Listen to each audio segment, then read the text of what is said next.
Assalamualaikum warahmatullahi wabarakatuh. Gimana kabarnya semeton semua? Semoga baik-baik saja ya. Demo kembali terjadi semeton ya. Tapi ini salah satu demo untuk bagaimana sih secepatnya disahkan RUU perampasan aset. Tapi yang menjadi pertanyaan semeton ya, kurang lebih 11 tahun sudah diajukan ya, sampai sekarang belum disahkan. Ini ada apa sebenarnya semeton ya? Kok RUU perampasan aset ini belum disahkan? Jadi menarik untuk kita raise semeton ya. Nanti kita akan temukan jawabannya kenapa ini belum disahkan. Bagaimana video selengkapnya semeton?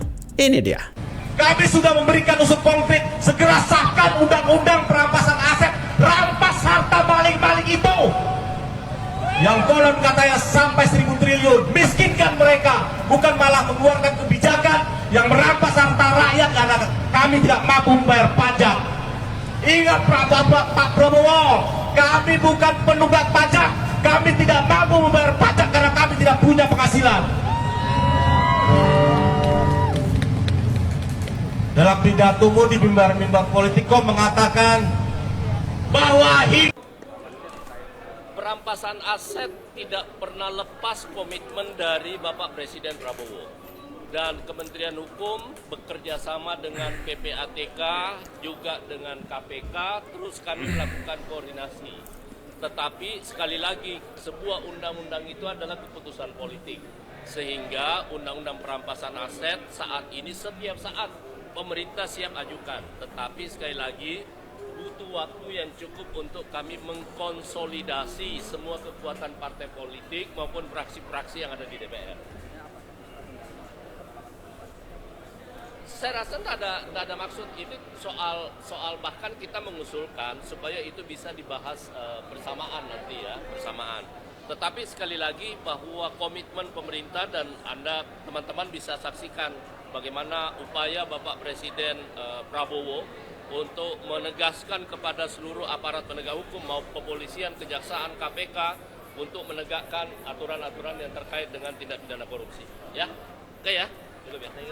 Rancangan Undang-Undang Perampasan Aset ternyata sudah mangkrak lebih dari 1 dekade. 11 tahun loh. Mangkraknya Undang-Undang Perampasan Aset ini telah membuat banyak pejabat menjadi lebih berani korupsi. Sampai sekarang. Korupsi Al-Quran 2012, masih ingat kan? Dana Haji 2016, EKTP 2017, Bansos 2020, hingga BTS yang sebulan lalu membuktikan bahwa korupsi masih terus-terusan terjadi. Potensi mega korupsi yang ada di Kementerian Pertanian, Kementerian Keuangan saat ini pun adalah akibat dari Undang-Undang Perampasan Aset yang tak kunjung rampung. Tarik ulur, rancangan undang-undang ini sebenarnya telah membuat para koruptor semakin merajalela. Undang-undang mangkrak seperti tiang pancang di Kuningan yang berkarat. Ada apa sih dengan DPR RI? Ini kalau usia anak nih sudah mau lulus SD loh. DPR yang saat ini menjadi lembaga terkorup di Republik ini semestinya malu. Malu karena lelet, malu karena tidak peduli terhadap keinginan rakyat. Undang-undang ini bisa memiskinkan koruptor. Harus segera disahkan agar para koruptor jera. PSI akan mengawal peraturan ini sampai jadi dan harus jadi. Kalau tidak, jangan berharap praktek korupsi bisa berhenti di negeri ini.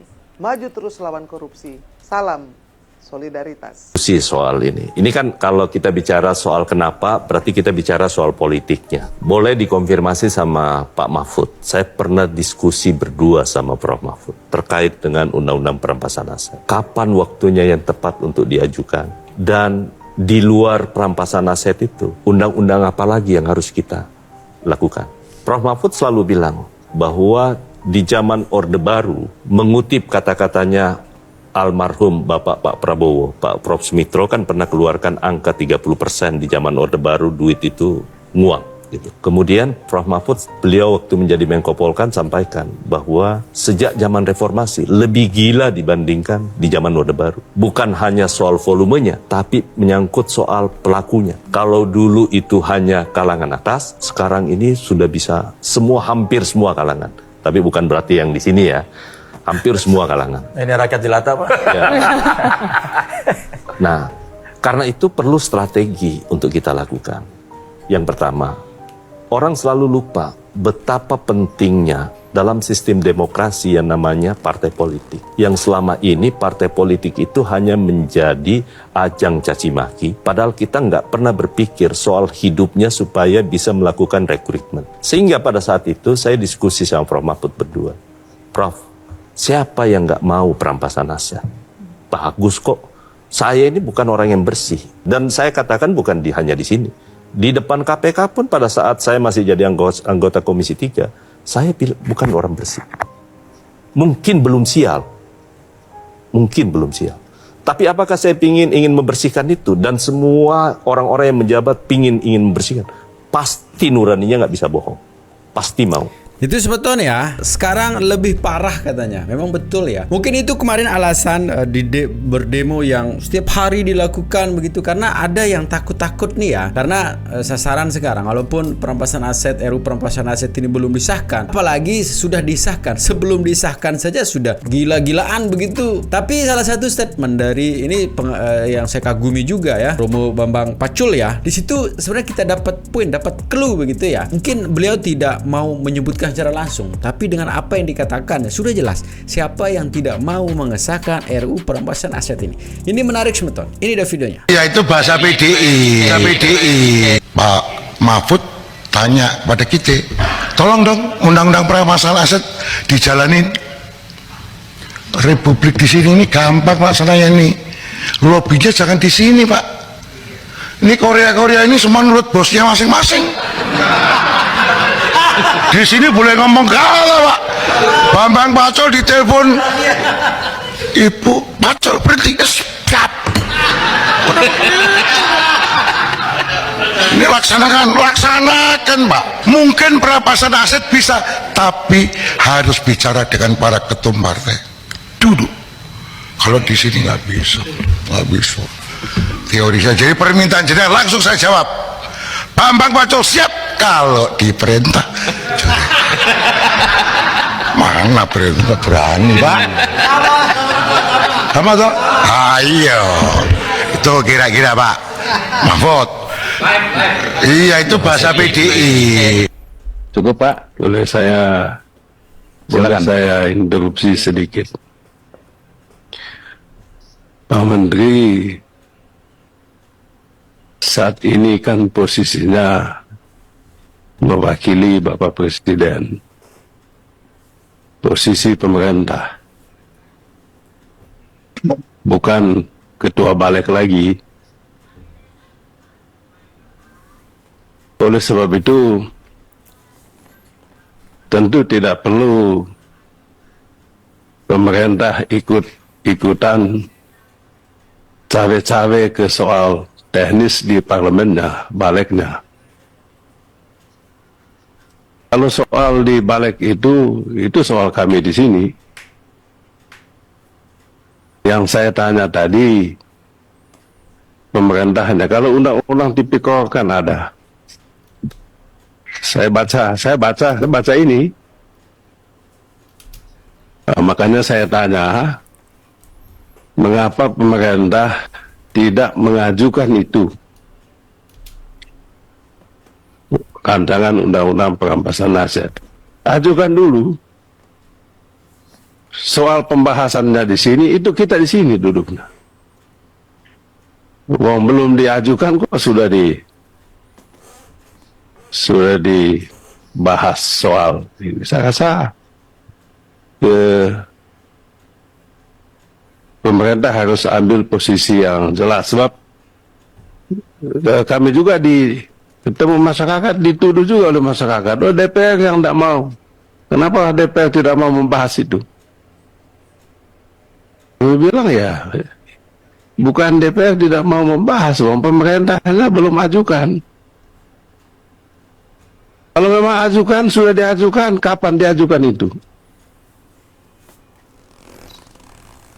Kalau ada, tertulislah, umumkan itu. Jangan kita main ciluk bah. Bilang sudah ajukan padahal belum. Bilang DPR yang tidak mau bahas loh. Barang aja nggak ada, apa yang mau dibahas?